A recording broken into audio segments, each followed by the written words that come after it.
Good afternoon and welcome to Trade Talks. I'm your host, Jill Malandrino, Global Markets Reporter at Nasdaq. We're coming to you live from FIA Boca in Boca Raton, Florida. Joining me is Ryan Moroney. He's the president of Europe and the Americas over at CQG. Thank you very much for joining us. Sure, happy to be FIA, here. it's a special day for you guys. You had a big announcement yesterday Yep. regarding China. So tell us about CQG and the new business in China. Yeah, so CQG is a technical analytics, backtesting, trading platform base. One of the things we've been talking about lately is our interaction with the energy markets. For a number of reasons, we feel like the energy markets themselves are going under a very high pace of change.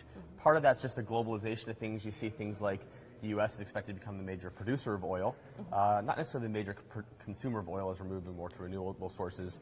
China's trying to get away from coal and becoming more into oil. You got India moving more towards coal. You have Africa growing. People know what's going on. So there's a high level of uncertainty and a high level of change going on.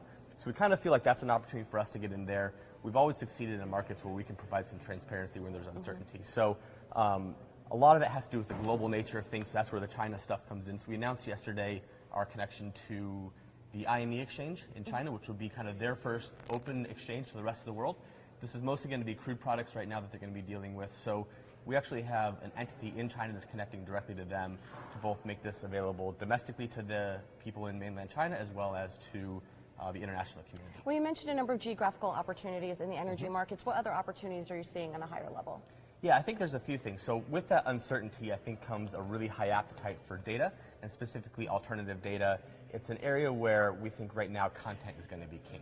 So we're trying to make sure that we have a very good global coverage of data, both exchange data, some alternative data, and a good mix of really kind of qualitative and quantitative content sets so that people can be using our platforms to really get involved, not just in the trading of these markets, but also the price discovery process and really trying to figure out, find some level of certainty in the amount of change going on. Well, it's interesting because you said that the technology shift is what's really impacting the energy markets right now. So how does that impact CQG and other technology providers within your space? Yeah, I think there's a few things. So some of it is we're seeing with technology, so the energy space is moving quickly with technology, and that's giving them a lot of efficiency in terms of producing things. On the technology side for the vendors, I think it's giving people more efficient ways to interact with the markets. Some of that is we're seeing people wanting to interact in kind of the over-the-counter markets, but do it in a very efficient way.